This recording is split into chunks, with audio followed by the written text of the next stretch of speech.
كوتش إخلاص فران. جو سوي تري هeureuse وفرحانة كتير أنني نكون معاكم اليوم وأنني نستمر في Open Up with Sif. Alors Open Up with Sif, l'objectif c'était effectivement باش أنني نعمل un éclairage، باش نعمل une conscientisation une sensibilisation. دونك باش يقدر الانسان يوعى شنو هما الميكانيزمات اللي ممكن تكون تدخل ليه في السلوكيات ديالو في التصرفات ديالو. دونك اليوم غادي نستمروا ان شاء الله في Open Up with Sif، وهو برنامج اللي تاكد على الالتزام ديالي اتجاهكم في اطار هاد التوعيه وفي اطار هاد لا سنسيبيليزاسيون جو في.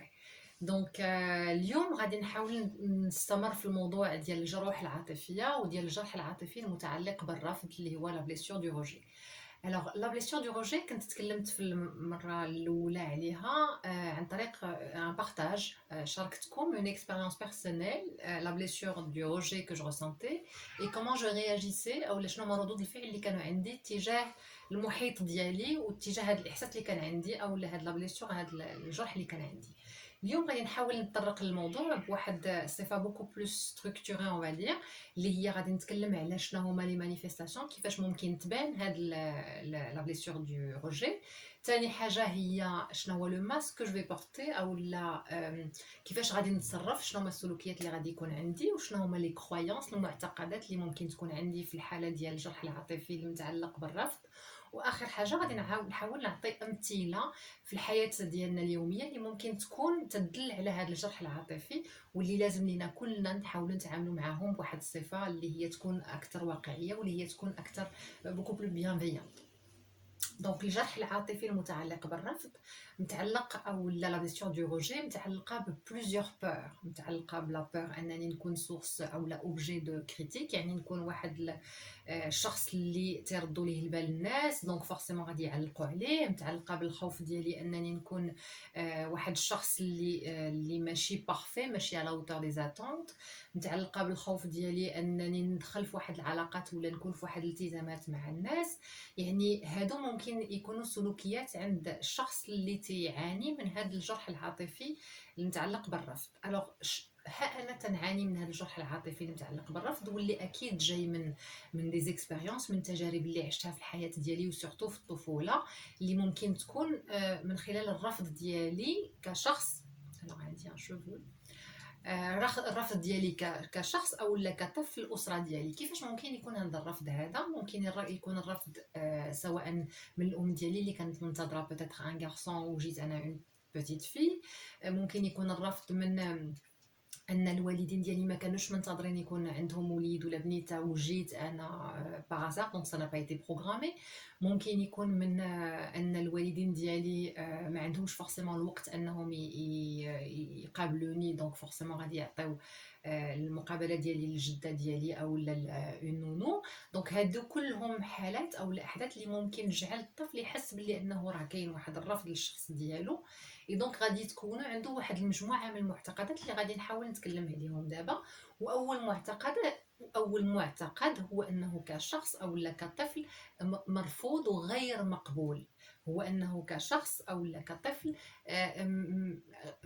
il ne mérite pas d'être aimé، يعني ما يستحقش انه يتحب. هو انه كشخص ما يستحقش انه كاريمون il existe.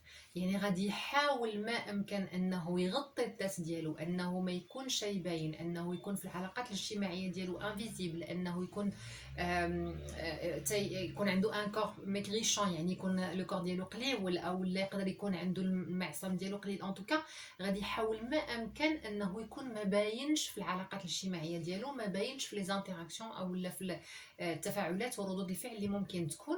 وغادي يحاول انه يعمل اللي في مستطاعه، في اللي ماشي في المستطاع ديالو، باش انه يكون يفيز لا بيرفيكسيون. علاش؟ pour éventuellement pouvoir mériter هذاك l'amour, pour éventuellement pouvoir mériter هذيك la reconnaissance, sachant que هو puisque غادي يكون عنده هذاك la peur وعنده هذيك la blessure، donc forcément غادي يفكر بلي انه il ne la mérite pas. et donc c'est une quête او لا c'est une peine perdue. دائما تيجري في la perfection وتحاول ما امكن انه يكون في علاقته او لا في علاقته بدون التزامات، وفي علاقته بلا ما يكون في واحد لانتراكسيون. الوغ في الحياه اليوميه كيفاش ممكن يبان هاد الحاله، او كيفاش ممكن تبان هاد لا بليسيور دو روجي؟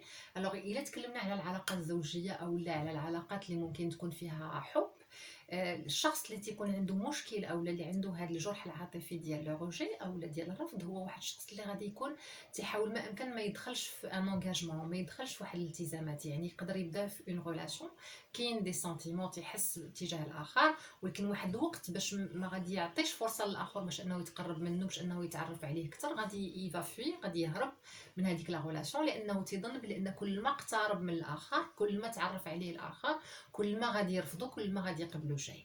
دونك هذه هي اول حاجه اللي ممكن يسمانيفيست بها هاد لا بليسيور او هاد الجرح العاطفي ديال الرفض. في العلاقات الاجتماعيه اللي ممكن تكون مهنيه، هي ان الشخص غادي يكون عنده يلفا ايفيتي، غادي يحاول ما امكن انه ما يتعاملش مع دي جروب، مع فرق. يعني غادي يحاول ما امكن يشتغل بوحديته.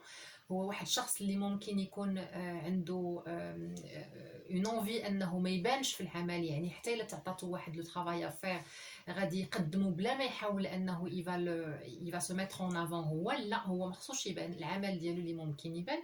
دونك دائما غادي يكون او دوزيام رون، ما غادي يحاولش يسو فالوريز ولا يفالوريز هذاك لو طرافاي ديالو. دونك اليوم تكلمنا على الجرح العاطفي اللي متعلق بالرفض، ونتمنى ان كل واحد فينا يعطي فرصه لراسو باش يعاود يراجع نفسه، كل سلوك عنده شنو هما الاسباب ولا شنو هما المعتقدات اللي كاينين وراه. واكيد اكيد يحاول يتفاعل مع نفسه بواحد الصفه ايجابيه باش يقدر يعالج في نفسه، او على الاقل يقدر يخفف من الوطأ ديال هاد الجروح العاطفيه. تهلاو ليا في رؤوسكم ودائما تنحبكم. السلام عليكم.